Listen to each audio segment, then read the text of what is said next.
Mana shu sidr bargi qadimdan shifobaxsh va muqaddas o'simlik sifatida ishlatib kelinadi. Islomiy manbalarda ham eslatilgan bu daraxt bargi turli kasalliklarga davo bo'la oladi. Nafaqat bargi, sidr daraxti ham, mevasi ham foydali hisoblanadi. Men hozir sizlarga sidr bargini foydali xususiyatini aytib o'taman. Videoni oxirigacha ko'ring. Xo'sh, sidrni maydalab kukun holiga keltirib, suv bilan aralashtirib boshga surtilsa, soch to'kilishini oldini oladi, sochni mustahkam qiladi va boshdagi barcha qazmoqlarni yo'q qiladi.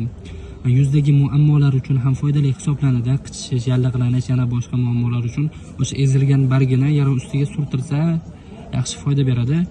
Ichakdagi zararli bakteriyalarni yo'q qiladi, hazmni yaxshilaydi, tana haroratini pasaytiradi. Eng qiziq joyi, jin, shayton ta'siriga, ko'z tegishiga qarshi ishlatiladi. Qur'on o'qilgan suv bilan aralashtirib ichiladi yoki o'sha suv bilan cho'milsa ham bo'ladi.